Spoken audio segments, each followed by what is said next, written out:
Alvin Kamara led 12.6 PPR points, slide it right through his hands. Potential 56-yard touchdown, dropped it. So I think if you can sell him as a wide receiver one, you definitely profit most of the time. Fade stats and just watch freaking ball, man. Is that what it's all about, Dwain? Watching ball? He upgrades to low-end running back one the rest of the way.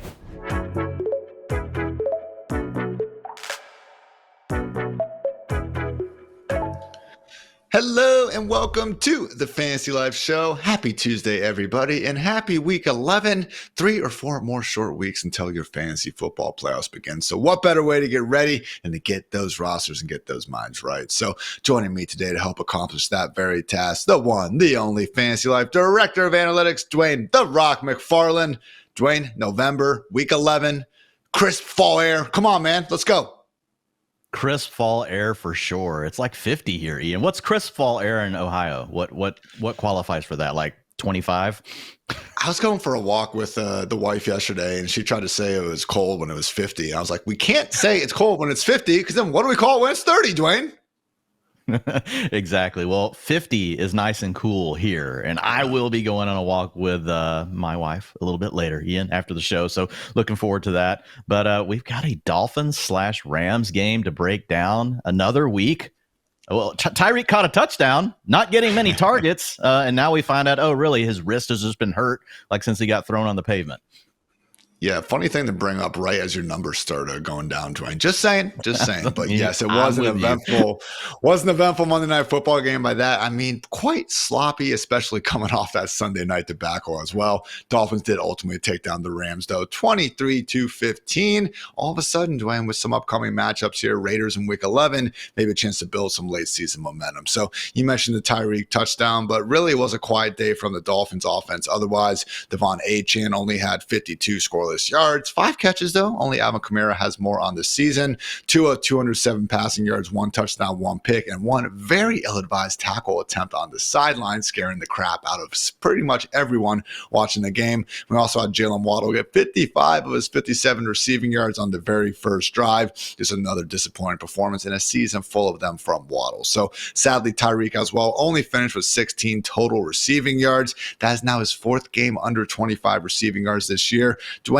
only had 1 in 33 regular season games during the 2022 and 2023 seasons. How the mighty have fallen. But the big, I guess, more actionable news will come on the Rams side, because we did have our second full game of the season, Dwain, with Puka Nacua and Cooper Kupp sharing the field. What did you see from their handy-dandy utilization?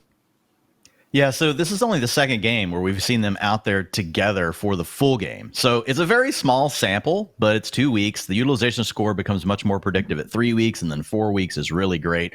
But it's what we have for right now. And so if you look at Puka Nacua's utilization score, Ian, in the 2 full games with Cooper Kupp, it's an 8.8. And the utilization score, what is it doing? It's weighting all the data points that we know to be the most predictive for future fantasy production. Even fantasy points are included in this. But his historical comps, Ian, for Puka, averaged 18.2 fantasy points per game. They were all wide receiver ones. 8% of them finished as a top 3 wide receiver in fantasy. 50% were in that 4 to 6 range. And then the rest of them were low-end wide receiver ones. So all of them ending up as wide receiver ones. Again, small data sample, but it's what we have. But if you look at Cooper Kupp, man, not quite as good. And if you look at him, it's a 7.4 in the 2 full games with Puka. Remember, guys, we got the game sandwiched in between the last 2. We got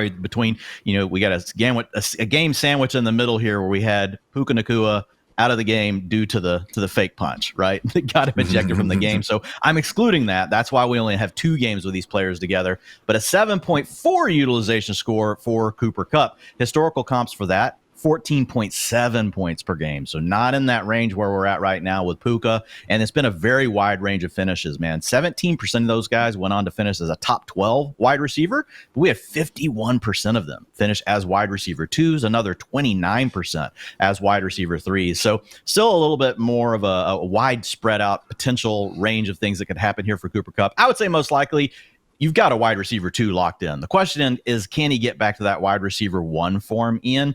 And right now, I will say he still doesn't look like full Cooper Kupp. I do wonder if it's more of the high ankle thing, just lingering a little bit. Maybe that will go away over the next couple of weeks. So don't want to overreact too much here, Ian, but it's not like what we thought after week 1. Obviously, another game where Puka left early, where it looked like, oh my God, Cooper Kupp might be the league winner of 2024. I mean, I will say even in that week 1 game, Dwain, the production was incredible, obviously. But yeah, 5.2 yards per target is 5.2 yards per target. Been a bit of a, just target hog merchant, I guess, over these past 2 years. Haven't seen those 2021 heights, I would say, maybe since that, first kind of half of 2022, if we do want to go back that far. Regardless, though, I think your main point stands. Wide receiver 2 the rest of the way and locked and loaded into lineups of all shapes and sizes. So only other Rams notes would be Connor Williams going another scoreless game after having 10 straight, lost a fumble out there, still had 82 total yards. I'm sure better days ahead, but yeah, certainly didn't help anyone wishing for that Monday night miracle. But Dwain, we do have some breaking news as we transition away from Monday Night Football. Shane Waldron is out. Thomas Brown, the passing game coordinator, is in for the Bears. Yeah, look, we haven't been kind to Shane Waldron, so now's not a day. Let's not kick him when he's down. It just hasn't been ideal. So he's moving on. We're happy. Hopefully he's happy. He should go somewhere and be like, I don't know, the person that brings everybody coffee for a little while, maybe learn from some people, just listen in on some offensive conversations, keep this guy away from the chalkboard probably even early on. Let's let him relearn, the game of football, and maybe he'll come back stronger than ever. We do get comeback stories, and we know these coaches, Ian, one thing we know, they always get more opportunities. Once you're in the brotherhood, you are in the brotherhood. It does not matter how incompetent you may have been, you're going to get another shot. So he's a young dude. He could still completely turn it around. But yeah, we've seen 2 offenses in a row that have had 3 quality wide receivers that he's just completely wrecked. So we'll see if this gives Caleb Williams a chance to turn things around. But like you and I talked about this weekend, Caleb also owns some of this. So really, Caleb, he's got to do a better job. He's got to get the ball out on time. He can't be looking for the big play all the time. He's got to really find a way to get into a rhythm. And honestly, these are things we've been talking about Caleb Williams all year. And in the couple of games where things really were grooving for him, Ian, he kind of ironed those issues out. Right now, we're back to, taking too many sacks, too many turnovers, all those things that have been problematic. Sadly, no more matchups against the Jaguars and Panthers on tap. But again, maybe we at least just get some more optimism from this offense as a whole. I mean, you watch DJ Moore run some of these routes, man. Clearly a change had to be made. So hopefully, again, the end of the Waldron experience bodes well for the rest of the Bears offense. And best of luck to Waldron in the future. I'm sure, as we see, Dwain, the amount of money that these fired coaches make per year, I'm sure he will be just fine. So before we get into some other goodness from today's show, guys, I want to quickly run through some more news from an ever eventful Monday in the NFL. We did have Brian Daboll not exactly commit to Daniel Jones when asked if he would be the starting quarterback, said they're evaluating things. Also got the Schefter note where wasn't a report, but he did say that if Jones could not pass a physical in March, the Giants would owe him $23 million fully guaranteed next year. That's right, guys. Drew Lock season might be upon us. Not necessarily going to be great for the Giants, but for Red Zone viewers, very exciting times. Colts will be sticking with Joe Flacco as their starter. Jaguars quarterback Trevor Lawrence uncertain for Week 11. Matt Eberflus sadly did have to confirm that Caleb Williams is their starter moving forward. Kevin Stefanski also confirmed Jameis Winston is their starter moving forward, as did Mike McCarthy with Cooper Rush. At running back, Aaron Jones dealing with a rib injury day-to-day, but expected to be healthy for Week 11. Also have Andy Reid noting that Isaiah Pacheco, quote-unquote, very close to returning from that fibula issue. Same with Juju Smith-Schuster, still recovering from the hamstring. Commanders running back Brian Robinson listed limited on Monday with that hamstring injury. Short week here ahead of Thursday Night Football. Also, Chuba Hubbard good to go with that knee issue. Miles Sanders not so much, seeing a specialist about his foot and ankle. Sean Payton did note that he's encouraged by Audric Estime, quote, he'll continue to get more reps. And the Bengals added running back Gary Brightwell to their practice squad if you're into that kind of thing. Wide receiver, Seahawks wide receiver DK Metcalf expected to practice Wednesday, coming off the bye. Great day to be great there. Keon Coleman, however, already ruled out for Sunday. Amari Cooper progressing from his own wrist injury. Also, relatively good news lines consider tight end Sam Laporta day-to-day with that shoulder injury. And also with the Bucs, Tristan Wirfs diagnosed with an MCL sprain. Not ideal, but they have the bye. Only expecting to miss a couple weeks as opposed to the rest of the season. So that was the news, everybody. And now a quick word to our friends over at DraftKings. A chill in the air, leaves falling to the ground, and football every weekend. That is what fall is all about, and you can make each weekend even more exciting by getting into the action with our partners at DraftKings, the #1 place to bet on touchdowns. And right now, all new customers who bet $5 will instantly get $200 in bonus bets. All you have to do is download the DraftKings Sportsbook app and sign up using our promo code FANTASYLIFE. The crown is yours. Again, that's $200 in bonus bets instantly, and you can stay in on the action and use your $200 in bonus bets to bet anytime touchdowns on DraftKings. After all, DraftKings is the place to bet touchdowns. If sports betting is not yet available in your state, don't worry. You can still join in on all the fun with DraftKings Daily Fantasy and have the shot to win cash prizes. Download the DraftKings Sportsbook app now. New customers use our promo code FANTASYLIFE and bet just $5 on any wager to get $200 in bonus bets instantly. That's promo code FANTASYLIFE only at DraftKings Sportsbook.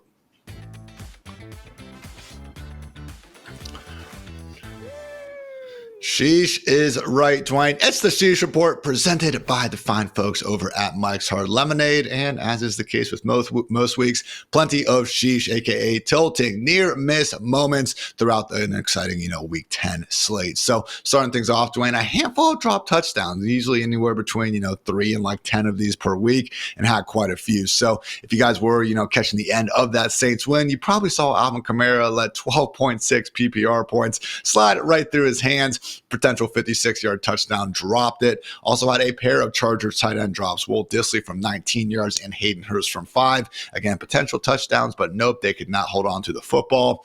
Josh Downs, pretty nice day, but should have had an easy 9-yard touchdown on a little crosser. Let that one fly right through his hands. Rashad Bateman also did drop a 5-yarder. That said, caught one on the very next play, so not too worried about that.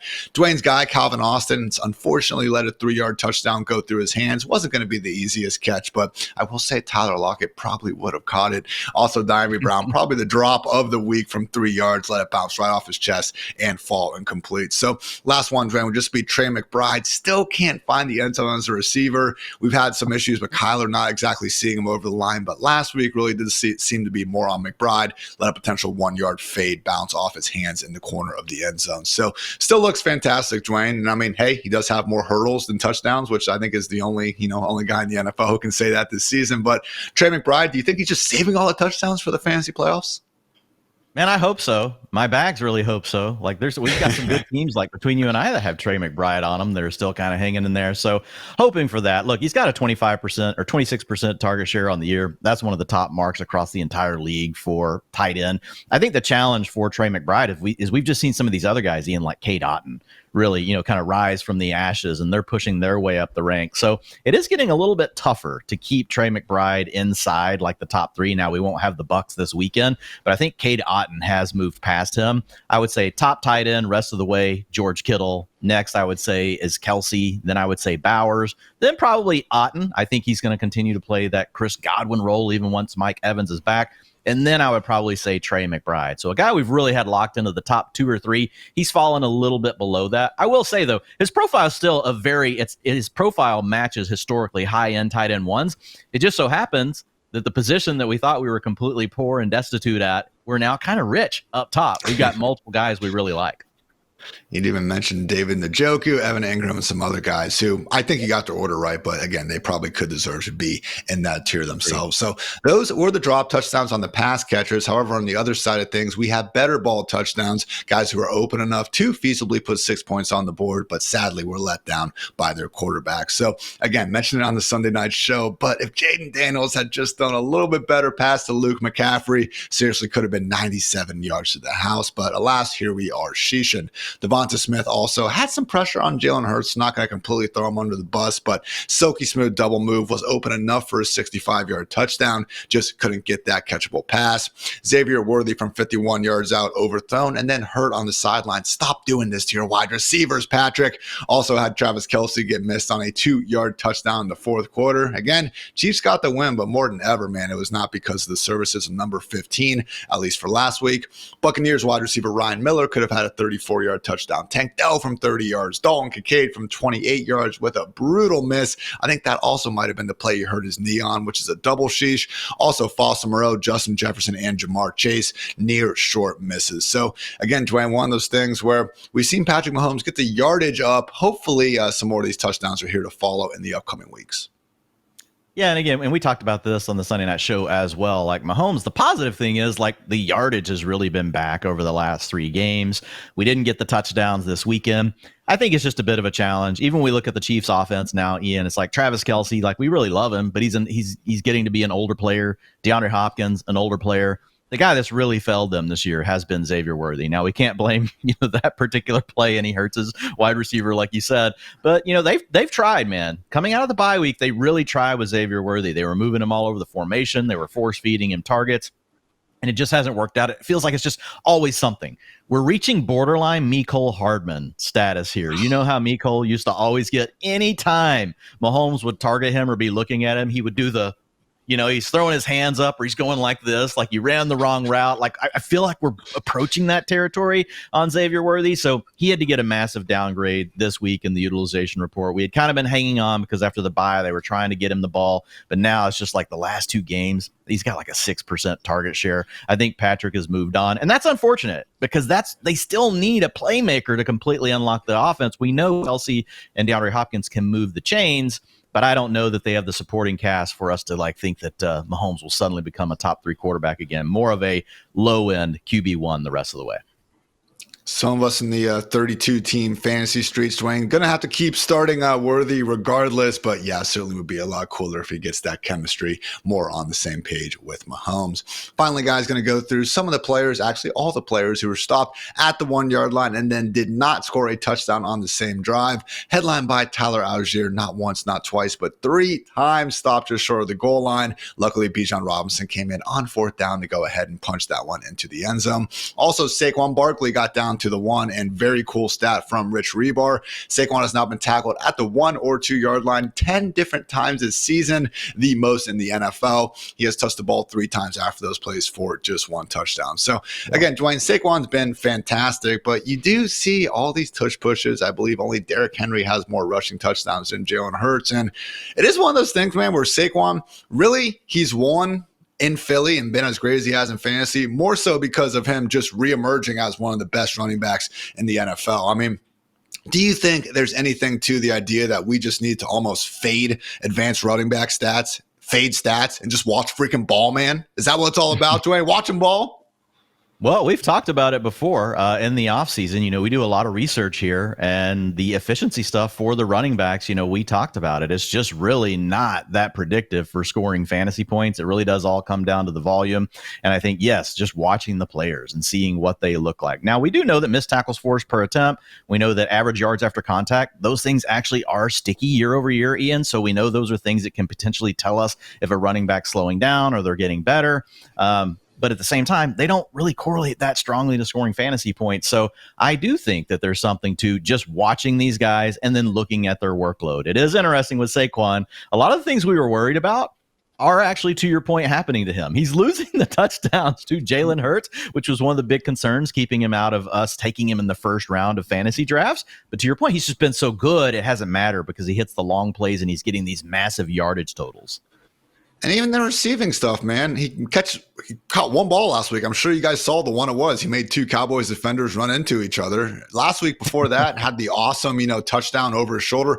He's an insanely gifted receiver. I'm not trying to say he's not, but you look at the stats, man. 4 of the last 5 games, he's got 12 or fewer receiving yards because the Eagles don't usually throw the football to their running backs. But hey, Dwayne, when you're averaging 5.8 yards per carry and making every other guy miss, things tend to figure themselves out in the box score. So quickly, the other guys who were stopped just short of the goal line did not score.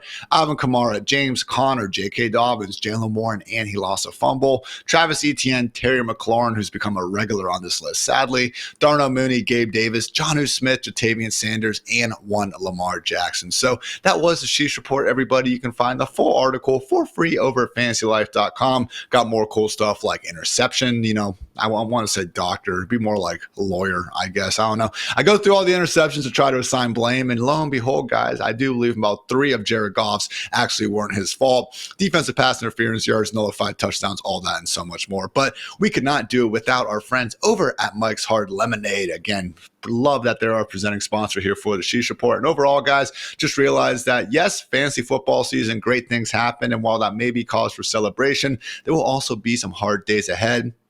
That said, guys, Mike's Hard Lemonade wants to remind you that hard days deserve a hard lemonade. So after a hard day spent scouring the waiver wire or concocting the perfect trade or tinkering endlessly with your starting lineup, it's time to quench your hard-earned thirst with a Mike's Hard Lemonade.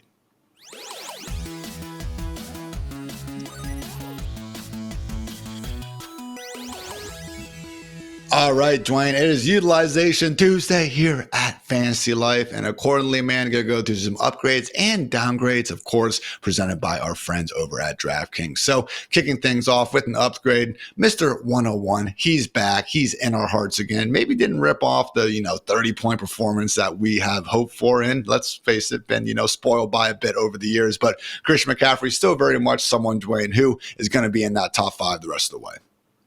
Yeah, absolutely. I mean, I'll be ranking him number 1 overall, I think, the rest of the way. I assume that he's going to get better and better as we go. I mean, but the dude came out and had 89% of the snaps. And we talked about this. Anyone that tells you they know what's happening to these players coming off of a long stretch where they've been away, they don't know. We've seen it happen with Puka Nacua now. Now we've seen it happen with CMC. So these ramp-up times and everything we talk about, it's also highly variable from player to player. We try to lean into the data as much as we can, but you get these surprise situations, especially, Ian, in San Francisco. And you and I both know you're not going to get any sort of tip pregame to really know until like maybe kickoff. Maybe at kickoff, you will suddenly get the tweet come out where it's like, he's full go. All systems go. You're like, well, great. Okay, that's really helpful. Like 2 seconds before the ball kicks in the air. But whenever you look at it, the 89% snap share, that's huge. Ian, he had an 8.7 utilization score. That's really strong. He had 68% of the rushing attempts, 79% route participation. That is astronomical. And then a 21% target share. So not just out there running the routes, this guy actually gets a lot of targets on his team. I don't really think there's anything else we have to talk about here. CMC has 25 point per game upside the rest of the way, plays in an offense that we love. Brock Purdy spinning it. Probably going to get more, might get more fantasy points, honestly, through his role in the passing game than even in the run game. But the beauty of CMC, he doesn't get knocked out of any game script. They can be leading, they can be trailing. It really does not matter. And man, Jordan Mason, for how well he played, Ian, was a nothing. 5% of the snaps, Jordan Mason. Now, maybe part of that's due to his shoulder. Maybe they're trying to nurse that thing along. But man, they really loaded up CMC, and you should be elated if you've made it through the 9 weeks of hell, and now you've got this guy back in your lineup. Just like Andy Dufresne, had to dig through a lot of shit, Dwain, but we have made it to the other side. Hopefully, again, still have a chance to make some waves in the fantasy playoffs. So going up against the Seahawks defense this week that he had 292 yards and 2 touchdowns in 2 combined games against last year. Wheels up for CMC and really the whole 49ers offense. Another upgrade, Dwain, Russell Wilson's wide receiver 1, George Pickens. Yes, it seems like he's making most of the headlines for doing crazy WWE moves out there every week, but between those moments of hilariousness, Dwain, catching a lot of passes and racking up a lot of fantasy points along the way. Yeah, 7.9 more fantasy points per game with Russell Wilson over these 3 games than what he was getting from Justin Fields. And this is proof that the quality of a target really does matter. He was getting the same amount of targets per game from Justin Fields, but what we've seen with Russell Wilson is it's really unlocked the things that George Pickens is the best at. And it just so happens they're the things that Russell Wilson is also really good at. Yeah, and he's showing us that he is not washed. He's not done yet. And so with Russell Wilson, his air yards have increased from 88 per game to 116. And so what we're looking at there is a 12.6 average depth of target. And all average depth of target is, guys, is how far you were down the field on average whenever your target came to you as a wide receiver. That number's up to 16.6, up 4 yards with Russell Wilson. And then if you look at the end zone targets, Russ has been loving on Mr. Pickens in the end zone, 1.7 end zone targets per game, only 0.5 end zone targets per game whenever he was playing with Justin Fields. So when you add all that up, you really have a borderline wide receiver 1 the rest of the way. If you look at the utilization score, which really helps you guys paint ranges of outcomes, you can go check the article out over at FantasyLife.com for free. But wide receiver 1 to 6 finishes, so a top 6 finish 14% of the time, 64% of the time, a guy in George Pickens' range, Ian, was a wide receiver 7 to 12, right? So, I mean, we have a really good shot at a low-end wide receiver 1 the rest of the way from Pickens. I will say, Pittsburgh, very run-heavy team, okay? So that hurts because typically for these guys, we want to see 10, 11 targets to be calling them, top 12 wide receivers, 10, 11 targets per game. We're lower than that with Pickens at 7. But, man, it's hard to argue with the quality and where we are when Russ does give him his chances. They are usually for big plays, and Pickens continues to come through. Russ obviously been a major upgrade from Fields at this point. I will say, man, he'd be a major upgrade over just about any quarterback, though. You look at the EPA per dropback, only Lamar Jackson, Jaden Daniels, and Josh Allen have been more efficient on a per dropback basis than Russell Wilson. So, hey, man, making plays out there, and accordingly, his wide receiver 1 is as well. Talk about Arthur another Smith wide receiver. making Sean Payton look like a doofus, Ian. Arthur Smith has unlocked Russ Wilson, and Sean Payton couldn't. Hey, Sean Payton's kind of cooking with Bo Nix. I think we probably got to, give him some credit there. Hey, I'm not saying you don't give him credit with Bo Nix, but that's Sean Payton's kind of quarterback, right? I want a guy that's going to just get the checkdowns, get the ball out quick. He wasn't able to adapt his offense to a guy like Russ that's going to hold the ball a little bit longer, push the ball down the field. All I'm saying is, hey, how about you use the guy that you got and put the best game plan together? I don't know that that's really in Sean Payton's wheelhouse. Yeah, Russ had 26 touchdowns last year. I feel like it just didn't work out more financially than anything. I don't know if that's a huge Sean Payton indictment. It doesn't really matter regardless, but, either way, kudos to Russ and kudos to Arthur Smith as well. Talk about another wide receiver making some moves up the utilization ranks. Jennings, Dwain. This year, only guys with more yards per route run than Mr. Jennings, A.J. Brown, Nico Collins, and Justin Jefferson. Pretty good at football. Yeah, look, this first healthy game we've seen Jennings without Brandon Ayuk in the lineup, and he was clearly the guy they want to keep on the field. In 95% route participation for Mr. Jennings. He had a target share of 32%, leading the team, air yards 34%. So look, historically, when you look at Jennings, he's not been a guy that's been a super high-end target earner, but we've talked about this before. The one caveat being he's always typically been on the field with a bunch of other target earners, right? He's been out there with Debo. He's been out there with Brandon Ayuk, George Kittle. And then one other game we got earlier this year where he didn't have those players out there, he balled out. He gave us over 40 fantasy points. So I think we've got to look at the 2 games we've got now where he was in a full-time role this season, and we just have to respect that. The other underlying thing that really gets me excited about Jennings is it's a career high for the season, 25% targets per route run. So that number's way up from where he was before in his career. So I think there's plenty of things pointing towards Jennings being able to sustain some nice fantasy goodness here. I don't know that we can call him a wide receiver 2 yet. I upgraded him to wide receiver 3 territory though, Ian. And if he has another good game like this, then I do think there's a chance we move him up again. I will also say this. I do think there's a chance that I haven't got to see the man zone target stuff. I usually don't get that until today. But historically, the 49ers, They've usually gone to Debo against all the zone coverage stuff, but they like having a backside player that can beat man coverage, and that's historically been Brandon Ayuk, and that will lead to some big spike games. That might be what we have with Jennings. In the past, he has been a guy that's done really well against man coverage from the slot. So we'll see if that continues on the outside. But bottom line, Ian, you got a wide receiver 3, and he might upgrade to wide receiver 2 status if we keep on keeping on. This 49ers offense, they're throwing for more yards than what we're normally used to. Brock Purdy ranks 2nd right now in yards per game passing.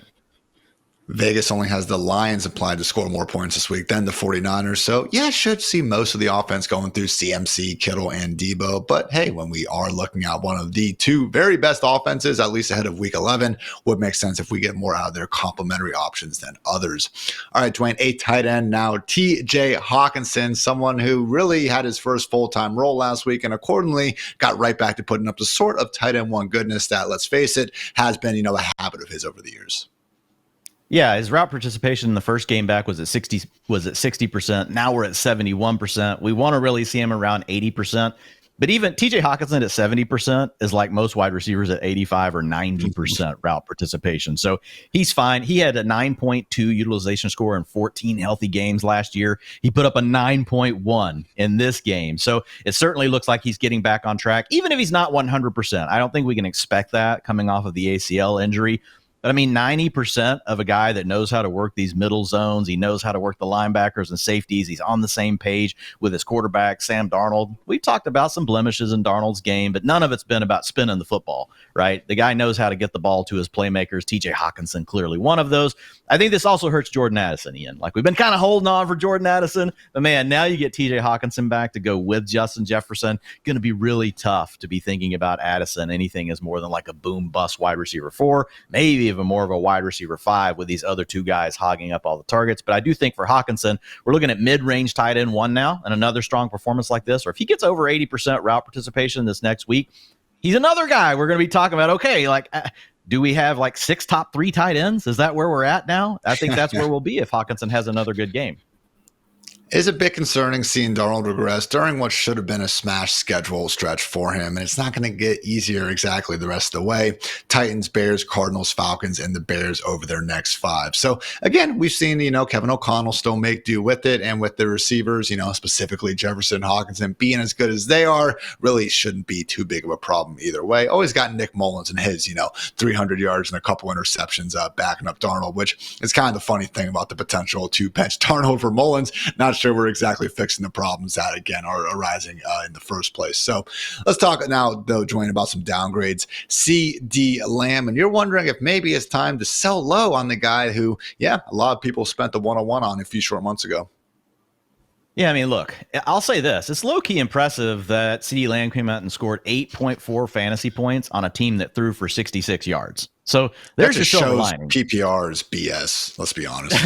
But it's still a silver lining because 33% target share is still what CeeDee Lamb is. He's going to get the most targets on the team. And yes, the catches in PPR are what does it. So we can call it BS, whatever. All we can do is play by the rules. So it's still impressive. You go find me another wide receiver that scores 8 fantasy points on 66 yards passing, and I will then say, okay, fine, Ian, you're right. It's just PPR scoring. You're not going to find it. He's going to find it. He'll find it while I'm sitting here. Yeah, I get it, but he scored 8.4 fantasy points. It's still impressive on 66 yards. Caught so the thing is, though, it happened. It's not impressive. All right, go on. Okay, go find someone else while we're doing this has done that for 66 yards passing, and then we'll say it's not impressive, Hartitz. So whenever you look at CeeDee Lamb, here's the thing, though, right? We've got a quarterback issue with Cooper Rush. He looks like he's still going to be the quarterback the rest of the way. I don't want to overreact too much, to this one sample, but we have to know that this is a downgrade, okay? If you look at him over the last 2 games with Prescott out, Lamb's averaged 11.3 fantasy points per game, despite having a 30% target share. And if we look to adjust those expectations moving forward, like, it's just a question of how much, Ian. It's not a question of do we adjust the expectations for CeeDee Lamb. So I think the thing you have to do that is you have to zoom out even further than just these last 2 games without Dak Prescott. So I did that, went back and looked at the last 6 games without Dak Prescott for CeeDee Lamb. With Dak, 20.7 fantasy points per game. That's a high-end wide receiver 1. Look at him with Dak, without Dak Prescott, 15.8 fantasy points per game, which would be a high-end wide receiver 2. Well, then we look at the utilization score over these games without Dak Prescott. It's a 7.7. Here's how those guys have finished. 0% of them have been a top 6 wide receiver. 26% of them have finished as a wide receiver 7 to 12. So there's a chance CeeDee Lamb is still a low-end wide receiver 1. 35% were a high-end wide receiver 2, the other number we just talked about, looking at his fantasy average. But, man, 30% of them, Ian, have gone on to 35% have been a low-end wide receiver 2. So, and there were even 9% of them that finished as wide receiver 3. So I think the way to think about CeeDee Lamb is this. If you can get someone that's willing to pay you a wide receiver 1 price tag on Lamb, you should move him. And we're calling it selling low, because I think that's still where the market's at on him. They're thinking, oh, man, like CeeDee's down. But by down, they think he's a low-end wide receiver 1. There's a real chance he's only a high-end wide receiver 2. There's also a chance he's a low-end wide receiver 2. So I think if you can sell him as a wide receiver 1, you definitely profit most of the time. Here are some trades that I've seen that have gone down, and there's going to be more now. But looking over the last 24 hours, Ian, you've got DK Metcalf plus Jaden Daniels. I'm taking that for CeeDee Lamb. Drake London plus J.K. Dobbins. I'm taking that for CeeDee Lamb. Terry McLaurin and J.K. Dobbins. Taking that for CeeDee Lamb. Kyron Williams, Joe Mixon, Breece Hall, all traded straight up for CeeDee Lamb. I'm taking all of those players. George Kittle, straight up for CeeDee Lamb. Assuming that George Kittle's a massive upgrade and you don't have a good tight end right now, I would take George Kittle straight up for CeeDee Lamb as a difference maker at that position. Here are a few deals that I've seen that I wouldn't take, Ian. Khalil Shakir straight up for CeeDee Lamb. I think you're selling too low at that point. We just talked about the range of outcomes. There's a lot of ways CeeDee Lamb still finishes higher than Khalil Shakir. Travis Etienne, also not doing that deal. Brian Thomas and Jordan Mason, that one was a little closer. If Brian Thomas was healthy, Brian Thomas Jr. is healthy, I might feel better about that one, Ian. But Jordan Mason, we just talked about, he's only a handcuff at this point. So I think you're selling too low on those 3 deals. But all the other ones, man, I would take in a heartbeat for CeeDee Lamb. I would take them too. I just, a little bit doubtful that they could get done, but apparently they did. Shout out to Fantasy Calc as always. Your initial question though, Dwain, Wan'Dale Robinson scored 8.3 PPR points when the Giants threw for 43 yards in week 7 this season. But hey, I knew maybe you would CeeDee Lamb is now Wan'Dale Robinson. Are we maybe overreacting just a little bit? The Eagles have been shutting down everyone over the last month, man. And, we just started this conversation with all the targets CeeDee Lamb's getting. I mean, if he still is getting 10 plus targets per week and a couple rush attempts the rest of the way. I mean, look, I think wide receiver 3 could be a little low. I hear you if you can get those deals, but I mean, the fantasy calc is littered with that stuff. That's the thing. I know we sit here and we say those deals don't happen, but they're all over the place. So I think that's the challenge. I mean, you got to go find out in your league. And look, this is the beauty of this is why we made the utilization score, is to paint what the range of outcomes look like. I get it. They just played the Eagles, but we're taking that into account, like with his score, and we're saying, look, there's still a chance the guy's a wide receiver 1, so like don't go sell low on him. But if you can get that high-end wide receiver, some offered me a wide receiver 3 price tag on CeeDee Lamb, I'm absolutely smashing yes. Oh, yeah, I hear you. I just feel like we named a bunch of like RB1s and legit wide receiver 1s there. I mean, Shakur is like a wide receiver 3. That would, to me, be the price tag. Yeah, that would be the price tag where there's no way like you're getting that you're doing the deal. Again, go check out Fantasy Calc, man. I don't know what to tell you other than these trades are littered all across the page every time you click to the next page. So it wasn't like I had to go like hunt for these guys. This was all within the first 2 clicks. All right.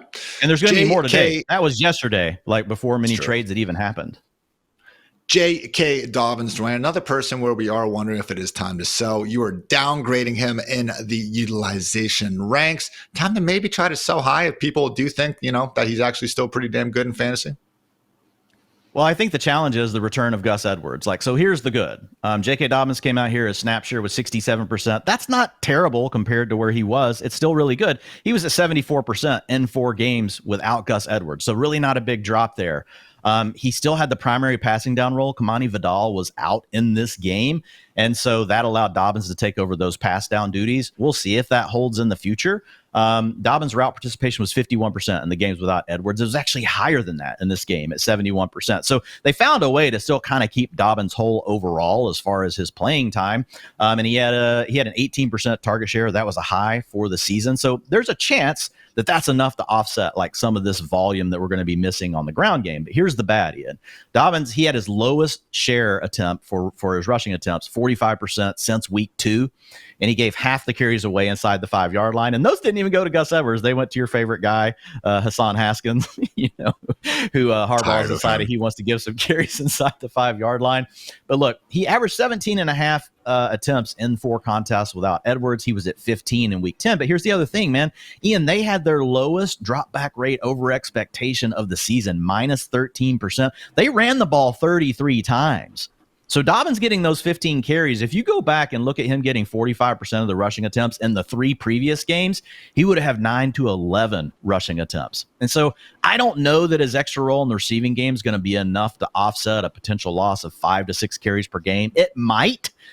But my thought on the rest of season outlook for Dobbins, look, I think he's a guy that probably is more of a running back 2 the rest of the way. And there is a chance, Ian, that he is more of a running back 2. Most of his outcomes, looking at the games with Gus Edwards and his utilization score in those, 31% of the time, running back 13 to 18, running back 19 to 24, 27% of the time. So I think the big takeaway is you're probably not going to get those games like we got 3 weeks ago where he had a chance to touch the ball like 27 times. Those are probably gone with Gus Edwards in the mix. Could lose a few more touchdowns inside the 5. So more of a mid-range running back 2 moving forward than a borderline running back 1. RB17 on the season. Maybe you can keep it going. I mean, we do see some matchups I think are going to force the Chargers to, again, have the foot on the gas more so than the Titans, this last Sunday. But yeah, Gus Bus not going anywhere. So guys, those were our utilization upgrades and downgrades. Now, though, we do have some big time score risers and fallers right after a quick word to our friends over at New Era. Get my Dolphins hat on. Great day to be great there. What's up, Fantasy Life fans? Show your support for those who serve with the official cap of Salute to Service from New Era Cap with a snow camo crown and graphite accented team logos. The Salute to Service collection lets you proudly show your appreciation in a sleek and sophisticated way. Pay tribute to those who protect us with the official cap of the NFL from New Era Cap today. The NFL and New Era are dedicated to honoring our nation's heroes through contributions to the NFL Salute to Service charity partners. Learn more at nfl.com/salute. Utilization score risers and fallers, Dwain, starting off with Bengals RB1 Chase Brown, back-to-back top 4 PPR finishes. Obviously good news for his utilization score. Yeah, and just this is a new segment for us, so to help people understand what we're doing, all we're looking at are the players that have moved up the most over the last 4 games, because 4 games is a really good sample for the utilization score. That's where it becomes more predictive. So just looking at the players that have moved up the most over that period of time, Chase Brown is definitely one of them. His score is up 1.8 points per game. Remember, guys, the max score you can get is 10. So that's a pretty big jump for a player, especially this late in the season. You talked about it, though, taking over the full-time role in these last 2 games with Zach Moss out. And the nice thing about him this last week, Ian, is even though you played against the Ravens, who can bottle things up against the run, he really got it done through the air. He had a 75% route participation. That was a season high, and a 19% target share. So still finding a way to get those touches, even in a game where he wasn't going to necessarily get it done on the ground. Also had a receiving touchdown in that game as well. So he upgrades to the low end running back one conversation the rest of the way. Another running back. This one a faller, though. Jordan Mason. Dwain, when you get 1 touch in a football game, you're not going to be rising up the utilization score ranks. Yeah, and typically I don't put players that have been injured in this range because that will impact them. If they got hurt in the middle of a game and missed half of it, it's going to hurt their score. But with Mason, I think it just holds true because even though he's been battling the injuries, we get the return of CMC. So he's down 1.4 in the utilization score, but it's going to be even more than that. As we continue to go forward with CMC, most likely, we just mentioned it a second ago, only played 5% of the snaps in CMC's first game back. So yeah, he downgrades to just really priority handcuff territory. So that's a running back 5. Here's the thing, guys. We've seen what Jordan Mason can do when healthy, when CMC's out. So that makes him one of the best handcuffs still in fantasy because it's an offense we like, and we've seen him do it already. So he's not a guy that you want to drop from your roster. Obviously, we've just got to lower expectations. We'll say, man, it was a hot start. We all saw that. Had 3 top 10 finishes in the first 4 games, but week 5 on, man, RB27, RB31, RB31, RB64. So yeah, I know the shoulder did have something to do with that, but they had Isaac Guerrero out there sending him out last week. I mean, I don't look priority handcuffs, sure, Dwain, but we're about to have some really tough bye weeks here. I don't think Jordan Mason needs to necessarily be a hold at all cost type of player. Depends on what kind of league you play in. There are leagues where he's a hold at all costs type of player. Then there's leagues where he's definitely not. You guys know if you're in that league or not. You're playing an 8 teams, 10 teams. You got 14 roster spots, that sort of thing. You guys know how it goes. These guys just land on the waiver wire, and you're hoping that you manage to hold. You're trying to hold one handcuff running back in a lot of those leagues. You can't hold multiple. So yeah, in that kind of league, he's not a mustache. But if you're playing in a larger league that has 20 roster spots, there's no way you're dropping Jordan Mason. Gotta love those skank leagues out here, Dwain. Talking about a riser, though, again, wide receiver, Calvin Ridley, 2 top 4 finishes in the last 3 weeks. Times are suddenly looking good inside this now Will Levis-led offense. Yeah, look, he's up 1.8 fantasy, 1.8 in the utilization score. And he made this list last week, but I still talked about him as a sell high because we needed to see what would happen when Will Levis comes back. Now, I'm not fully on board with Ridley the rest of the way, but there are enough positives, right? He's got the schedule coming up. I'm still majorly worried about Will Levis, who only threw for 175 yards in this game, but he did play better. If you go look at all the other underlying metrics for Will Levis, and to your point, Ian, we didn't have one of those moments where it was like, oh my God, did you see this crazy thing that was bad that Will Levis did in this game? We didn't have that. But yeah, Ridley sitting at a 9.3 utilization score over the last 3 games without DeAndre Hopkins. I think that's the big thing to think about here. So they figured out a way to funnel even more targets to him. They're getting him involved around the line of scrimmage. Hayden Winks put up some great film over on Twitter talking about the different schematic things they're now doing with Ridley versus just, having him run routes down the field, which he can also do. And the air yards and those things have been there for him, but now giving him some of these easier kind of, catch and run type situations, that's going to help Ridley out. And so as long as they keep doing those things, I think that's positive enough that we can call Calvin Ridley a borderline wide receiver 2, high-end wide receiver 3. And we all know now that he's still got that wide receiver 1 boom potential. Major nice stretch of schedule coming up here. Vikings, Texans, Commanders, Jaguars, Bengals, Colts, and Jaguars again to round out the fantasy season. None of those defenses ranked better than 19th in PPR points per game allowed to wide receivers. Calvin Ridley or CeeDee Lamb, Dwain? I'm still going CeeDee Lamb, but man, that's the thing. It even makes you pause. But yeah, I'm going CeeDee Lamb over Calvin Ridley. We do have a wide receiver faller to get to. Devonta Smith mentioned that he, again, did have that unfortunate near miss 65-yard touchdown last week. Ended up with a dud. That said, the 2 weeks before, 85 yards and a touchdown. So nice matchups coming up, Dwayne, against the Commanders, Rams, Ravens, and Panthers. That said, he is a faller in your utilization score. Yeah, he's down 1 point in the utilization score. The big challenge for him has been he's got a 5.6 utilization score this year in the games with A.J. Brown on the field. His biggest performance have come without A.J. Brown. Now, he still had some okay games with Brown, but he's averaging 11.1 fantasy points per game in the games with AJ. So that's really been tough. You talked about Saquon Barkley earlier. The Eagles, man, they're really vibing in the run game, 176 yards per game. That's the second most in the NFL, but they're only 198 passing yards per game. That is 20th. So minus 6.3% drop back rate over expectation. That is one of the heaviest run teams in the league. So he has a 22% target share, Ian, and he is a big playmaker, and those things are respectable. The challenge is you've just got this pie that's so small as far as the passing yards go, and that just makes him a highly volatile asset. So he's really a wide receiver 3 going forward. And he is a true, we usually, if we call a player a boom bust player, they're usually a wide receiver 4. He's a boom bust wide receiver 3. There's no way you can call him a wide receiver 4. He's too good of a player. But because of the nature of the offense and the competition for targets, you just get these massive swings in the fantasy box score, even though Devonta Smith still a very good football player. And still someone in this matchups that I have a hard time believing many people are going to be benching, to be fair. So falling relative, again, to the wide receiver heights we know he's capable of, but I think we should still be feeling pretty good about Smith moving forward. Tight end season, we do have a riser, Cade Otton, on a bye, but someone that, as you said earlier, Dwayne, probably would be a top 5 option at the position the rest of the way. Yeah, I mean, his utilization score is up 1.9 points in the 3 games without Chris Godwin. So, I mean, he's got a 9.7 utilization score over that stretch. That's the best over that time frame.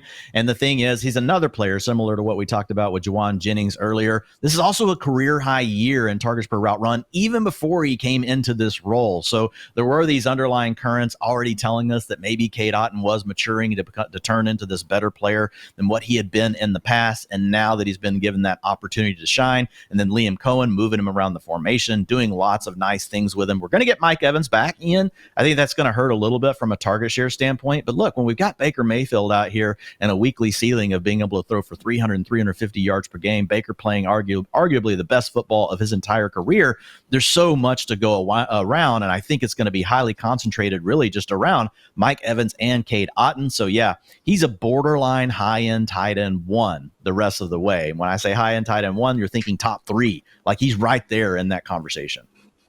He's been the tight end 1 over these last 4 weeks, 8th most PPR points, period, among non-quarterbacks here during the stretch. Jamar Chase, Bijan, Mixon, Saquon, Henry, Gibbs, and Achane, only players with more PPR points than Cade freaking Otton, Dwayne, over this last month of action. What a time to be alive.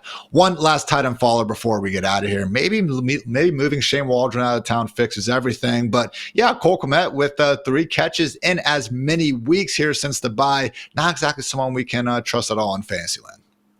Yeah, down 1.1 in the utilization score. Look, the Bears I don't know that the Bears can support 1 quality fantasy option in the passing game, much less try to support 4 across DJ Moore, Keenan Allen, Rome Odunze, Cole Kmet, and DeAndre Swift is getting targets as well. So there's a lot of mouths to feed for an offense that's only throwing the ball for 198 yards per game. If we look at Caleb Williams, Ian, he's failed to reach 175 yards in 5 of 9 games. That's just really brutal. So yes, it's going to take a massive turnaround from Caleb Williams to get Cole Kmet back onto the fantasy map. I will say Cole Kmet was essentially last year's Cade Otton Like he got on this hot stretch, the target tree got dwindled down, or the target tree got dwindled down to just a couple of guys. And Cole Kmet showed like he could really shine in that scenario. But now having to battle all these other guys, it's just really tough. So he's a mid-range tight end too, and he is droppable if there is something else that's, really catching your attention out there on the waiver wire. Would be nice to get a better tight end down the stretch. Hopefully, maybe you had a TJ Hockenson stash on that IR. So, guys, now we're getting into the good stuff. It's waiver wire watch here ahead of week 11. So let's get after it.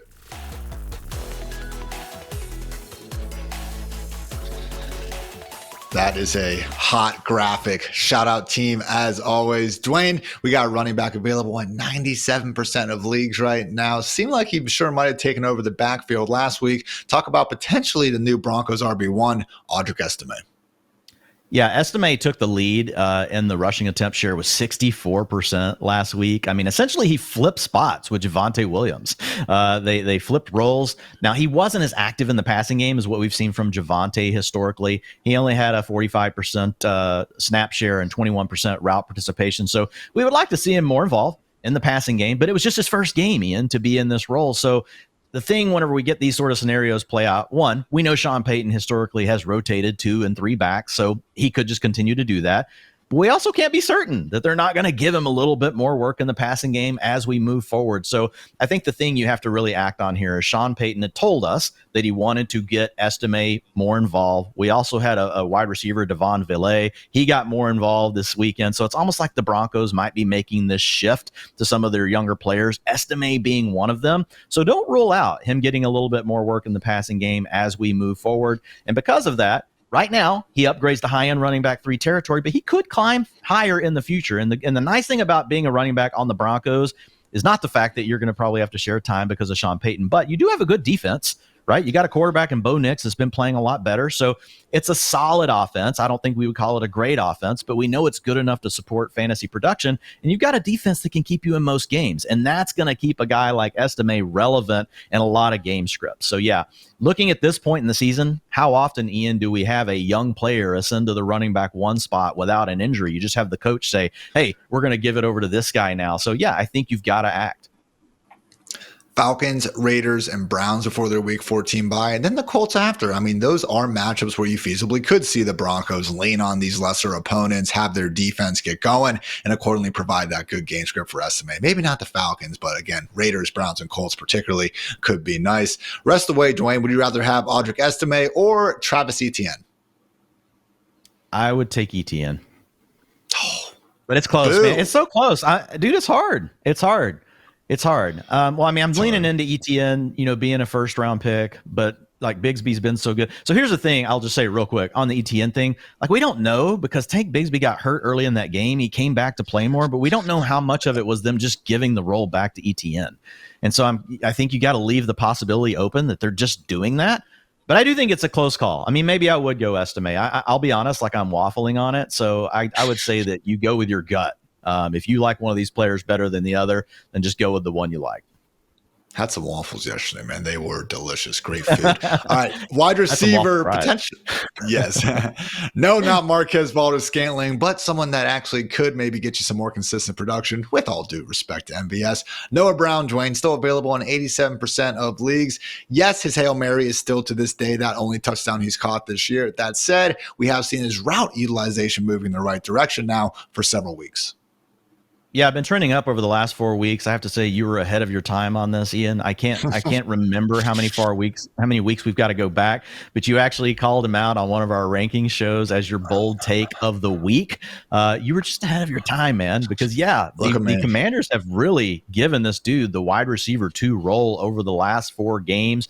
If you look at him, he's got an 85% route participation rate. That's actually above Terry McLaurin at 82%. Now, targets, 23%. You're probably thinking, oh, man, McLaurin's like blowing him away. No, he's actually got more targets than Terry McLaurin. Now, look, Terry McLaurin doing more with his targets. We're not saying McLaurin's not the wide receiver 1 to have on your fantasy rosters in Washington, but it's closer than what you think. And this attack is really condensed just around these 3 players, and that's Noah Brown, Terry McLaurin, and Zach Ertz. It's an offense that we like, not throwing for as many yards per game as we want, Ian. They do a lot of their damage on the ground, but still, they score a lot of points. They get into scoring position a lot of times. And so those are all positive things for Noah Brown. He's got a 6.2 utilization score over the last 4 games, averaging 11.2 fantasy points per game. So if you look at the range of outcomes on a player like that, Ian, wide receiver 13 to 24, so a wide receiver 2, 8% of the time. Most likely you've got a wide receiver 3 the rest of the way. Wide receiver 25 to 36, 50% of the time based on the last 4 years of data. Certainly saw some of those boom games, more so last year with the Texans, so we do know he has a ceiling. And yeah, man, God forbid he just starts catching some of these heaves down the sideline instead of always getting dragged down by the defense, maybe get some bigger numbers going. 144 defensive pass interference yards for Noah Brown this year. That is 64 more than second place Darnell Mooney. So come on, sheesh, guys, just give us some Noah Brown goodness here down the stretch. Last one, Dwain, maybe he's not going to be available in your league, pal, but if he is, Tyjae Spears, 54% available. Looked pretty good in his first action since week 6. Yeah, I mean, he came out, had a 47% snap share. Now, Tony Pollard did leave this game for a brief period, and I don't know if that ended up impacting his playing time for the rest of the way in the contest. He was also a guy that had been on the injury report the last 2 weeks with a foot injury. So I don't know exactly how much of this is due to injury, in-game injury, whatever, and how that split impacted Tyjae Spears. But we also know that this is a coaching staff, Ian, that has said all along, despite it never happening, that they want this to be more of a 1A, 1B scenario. And we did see that this last weekend. So I think the other thing with Tyjae Spears is, to your point, like you just talked about with Noah Brown, we saw that he does have that weekly pop, ability.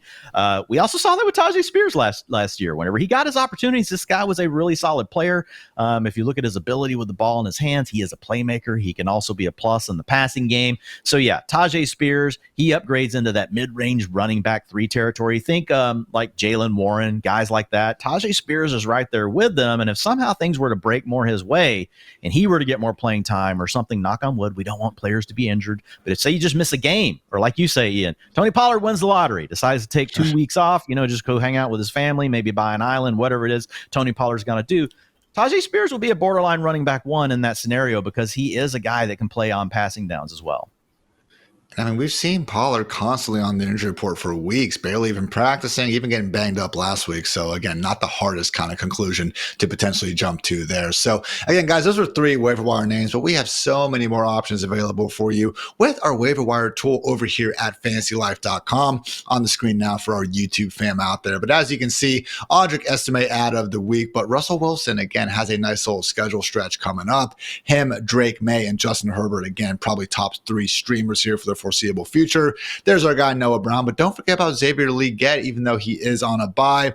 Gus Edwards, solid stash. Same thing with Cam Akers emerging as the RB2 behind Ty Chandler. Also Ricky Pearsall and John Mechie for as long as Nico Collins is going to be out of the picture. Hopefully not any longer, I should say. Looking good in their own rights. A.D. Mitchell, your favorite separator's favorite separator. Caution on MVS, as much as we can respect that week 10 boom. It is MVS after all. Mike Williams, Calvin Austin, Trey Benson, and Dawson Knox rounding things out. So again, check that out over at FantasyLife.com. Yeah, I'm going to be a Fantasy Life Plus thing, but got to have, some goodness there for the loyal ones. So that's going to wrap up this edition of the Fantasy Life Show, everybody. We appreciate you tuning in, and we will be back tomorrow, myself, Dwain, and Chris Allen, breaking down the biggest questions ahead of Week 11. So appreciate you guys tuning in. For Dwain, for producer Kelsey, for producer Matt, I'm Ian. Thanks again for checking out the Fantasy Life Show, and until next time, take care, everybody.